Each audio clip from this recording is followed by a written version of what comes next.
This segment brought to you by Kansas Regenerative Medicine Center. Your stem cells, your health, your life. The buffalo.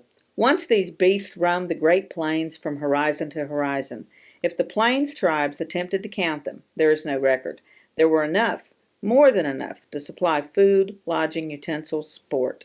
When white trappers, soldiers, and freighters arrived, the numbers were staggering. But exactly how many is that, and what did it take to diminish those numbers? We are still guesstimating.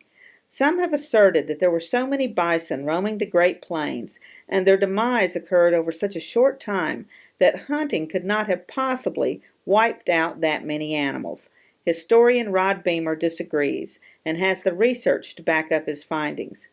Zoologists say the plains could have supported 28 to 30 million buffalo. Some historians have said upwards of 60 million may have lived here. While we can never know for certain, the Army likes numbers, real numbers. So General Phil Sheridan put his observation skills to the test. Traveling from Fort Supply, now in Oklahoma, to Fort Dodge, he and his party observed a great herd extending 100 miles in width. They had no idea how long it was. They were estimating that it numbered in the billions of animals. More conservatively, they decided it was 250,000. The demand for buffalo hides created a hunting spree that continued through the mid-1800s and very nearly left the animal extinct. The hides had so many uses, but the greatest number went to industry. They were used as belts to run the great manufacturing machines then dominating America's Northeast. Buffalo also fed the railroad workers, and this is where Bill Cody's hunting skills provided him with a handy living. Sheridan, on the other hand, was pushing for its slaughter, seeing it as an effective means of subduing the warring Plains tribes.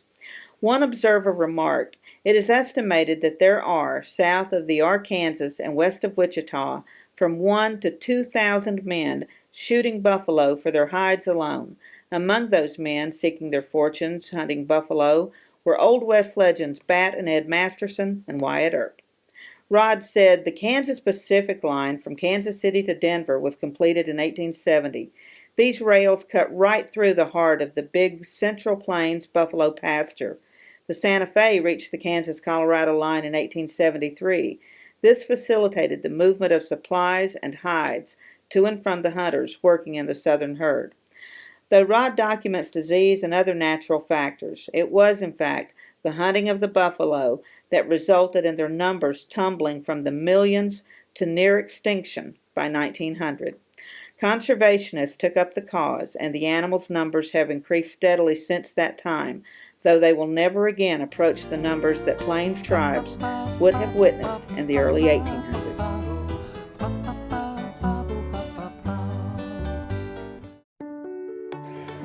My name is Bill Meredith, and I farm about 7,000 acres. We raise about 150 head of longhorn cattle. It was real frustrating for me to not be able to have my hands on it. When I'd come down in the morning, almost cry because my back was hurting so bad and my memory was so bad, and had been to Mayo's clinic feeling like it was nothing was happening as fast as I'd like to see it happen. My land guy come and pulled up beside me and he asked me how I was doing. I told him I wasn't doing worth a darn.